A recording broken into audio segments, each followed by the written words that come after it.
It's gonna be nice and informal. All right, thank you so much for letting me observe your class and recording your class. That was really, really cool.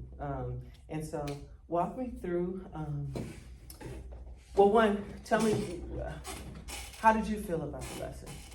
The parts that I saw, how did you feel about how the lesson went? Yeah, so this lesson was a bit unorthodox in the sense that it wasn't as structured as typical lessons. As you noticed, this was more of a workshop day where I did give a brief, like 5-minute lesson on simply the first body paragraph. And I taught them some terminology such as the topic sentence, the textual evidence. But the rest of the time was mainly focused on letting them have agency over their own work, right? So it was just kind of me circulating and checking to see if they're understanding it or if they need any support. So although there wasn't much student collaboration or group work, it was still, I think, something stimulating for them because they had to, again, be agents of their own assignments. Yeah, you're absolutely right. And I'll get to that part. While in your mind you thought it wasn't collaborative, there were pockets of collaboration that was happening. So, walk me through what the lesson plan from the start. What should the final product be? Yeah. So they're starting with. Yeah, so right now, students are in different stages right now. So if they were following the pacing that I set out for them, by the end of that class, they should have been finished with the first body paragraph. Now, some students are still working on the introductory paragraph, or some students are still working on finishing the rhetoric organizer before they get into the outline. But ideally, they should have been done with the first body paragraph. Okay. And so leading up to this writing task, what type of experience have they had with graphic organizers, the outline process? What did that look like leading up to this lesson? So students have already been taught how to use CER, right, which is the Claim Evident Reasoning template that our school is adopting. Okay. So that outline that I gave them essentially applies CER with a few slight modifications. To help elevate their writing. So in terms of the writing skill, they already have it. I think the new thing or the learning curve that they're probably experiencing right now is how do I organize or synthesize information from different sources? Because normally they'd be dealing with only one source, only this time they're dealing with 2 sources now that have different arguments. Okay, you mentioned the word argument, which made me think. So they're writing a persuasive piece. They're writing an opinion piece. Okay, and prior to writing this piece, what had the instruction been in terms of like what literature had they been exposed to that was written in that same genre, or had they had experience with opinion writing, like in the textbook or? Oh, okay. So this text was more informative. They've dealt with informative articles before, but they have not written argumentative pieces before. Okay. Now they have read literature before, fictional literature. Yeah. For example, a story that we read was called The Monkey's Paw. And once we finished reading it, students had to decide whether or not one of the characters was considered an antagonist or whether or not she was just acting based on her circumstance, right? I don't know the kind of. So they had to make a choice. Yeah. So they had to pose and form an opinion. Exactly. And then, though it wasn't from an informational text, it was from. They still had to use textual evidence. They still had to use what they were getting from the story. Okay, and they were still practicing serve, obviously. Okay, all right. Okay, what are some things? What would you, based on what I saw, what would you say worked well?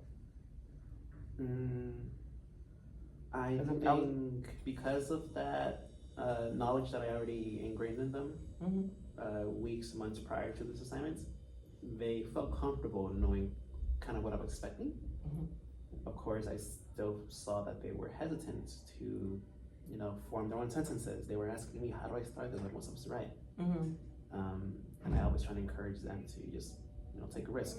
Write down what you're thinking right now. We can polish your sentence later on. Right now, this is only a draft. And I think it's that reminder as well, that this is only a first draft. It does not have to be perfect. Yeah. Okay. All right.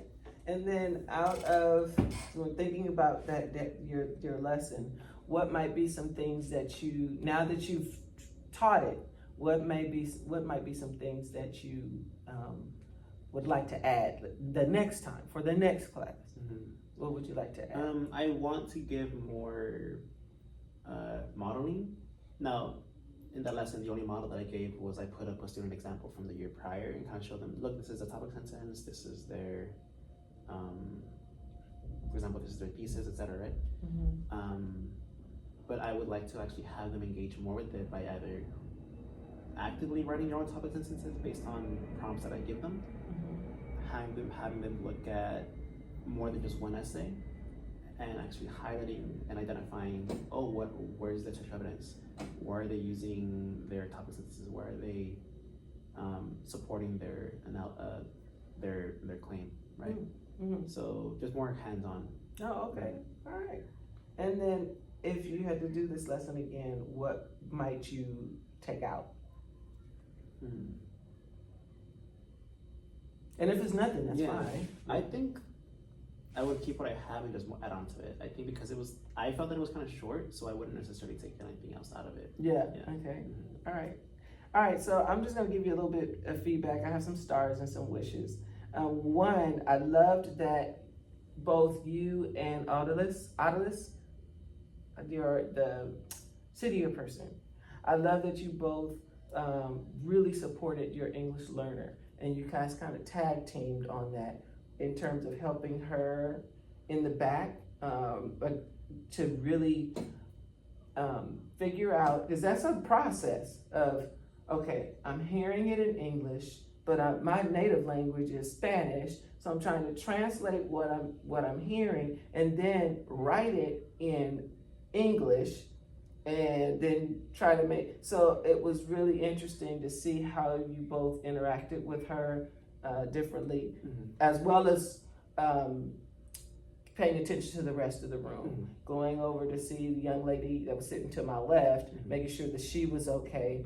I also like that, I don't even know if you saw it, but there were two students sitting almost in front of me, but to the right of the young lady I'm talking about, where they were actually sharing ideas and sharing their work with each other and trying to kind of get feedback from each other. That's a powerful tool, allowing kids to say, what does it sound like to you, or does it sound right, or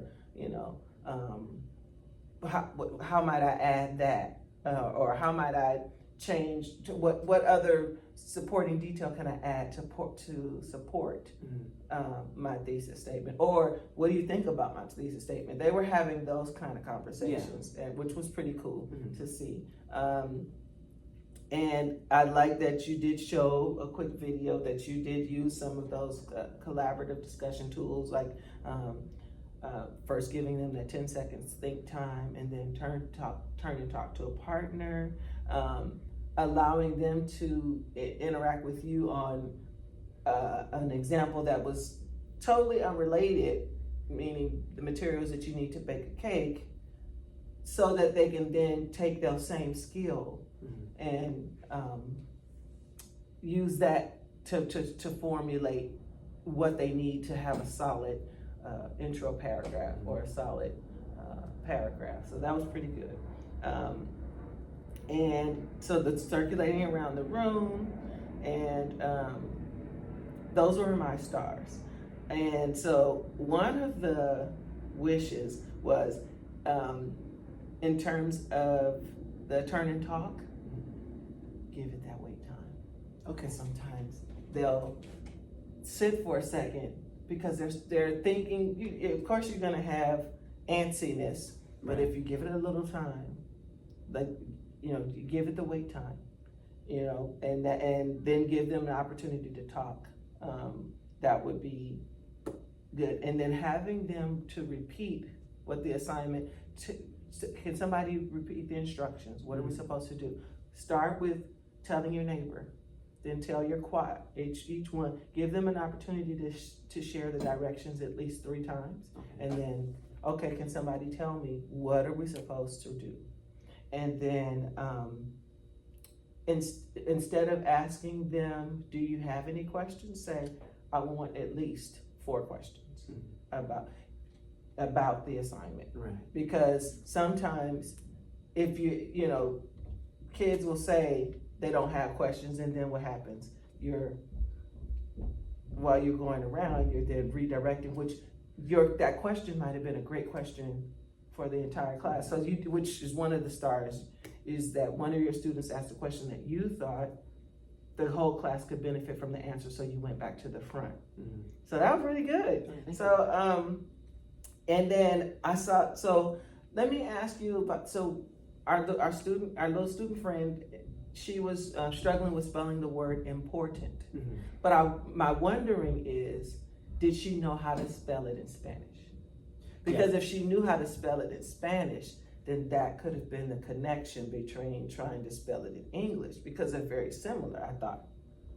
Importante and important, Exactly. I thought they were, so making those connections, I forget the term, I just learned it too, but there's a term where words that are spelled very similar in English and in a second language. And it'll come to me. It'll come to me later. I know what you're talking about, but I've read the terminology as well. But I think that back to my stars, your topic is right on point for the kids that we have today, because they're always either on video games or on a device. And how does that really impact? Is it an improvement, or does it improve our communication skills, or is it harmful? I thought that was a very powerful and very a very timely topic for kids to discuss. And so I would love to even see not only the end results of when they present, are they going to present their papers, or are you going to just have them turn them in? I'm just gonna have them turn them in, but Okay. I think I would entertain the possibility. Because that could engage them in like a philosophical chairs discussion, where you have half the class who, now you guys have set up these arguments. Now I'm going to put you in arbitrary groups, where one group is the pro. You're saying that it's beneficial for video, that is beneficial to kids' communication, playing video games, and you're arguing con. They've heard enough arguments as they've read their papers to each other, or presented their papers in class, so now they can argue back and forth. Right. Yeah. And then you can even have them switch. Okay, so now you guys are going to be con and you guys are going to be pro. Right. So giving them that opportunity to have those discussions would be extremely crucial, especially if you have students who are still trying to pass the LPAC, trying to reclassify. Right. Giving them that opportunity, that space to talk and argue a position, and then being able to argue both sides. Right. So that would be, so if that's something that you're interested in, I can help, I can assist you with that. But yeah, I thought for the time I was only in there 15 minutes, I love that you incorporated the video showing and giving them an idea of what a topic sentence is, and why it's so important and how it leads to the thesis statement, or in writing, building up to them. Okay, this is what you're really going to be expected to do, not just in high school, but for those of you who are going on to college, because we know that they've got bunches of career paths that may take them, trade school, or, some other military. Yeah, it may not necessarily, but at least you're giving them the skills. So I think that that's awesome. Did you have any questions for me, or anything that you want me to? No, I think at the moment I'm good, but this is really helpful. Oh, good, good. And again, I thank you so much. I think we might have gone overtime, but I thank you for letting me sit in your class. And again, anytime you want me to come in, I'd love to come in and see if they present these. Please invite me. I will come so I can see them, see the finished product of this writing piece. That's my strong suit. That's what I loved when I was in the classroom, is teaching writing. That's my writing, and collaborative discussions is my strong suit. That's projects, cool. that I comes would up. love to get better at teaching that aspect of English. But yeah, thank you so much for your help. Thank you so much. Yeah.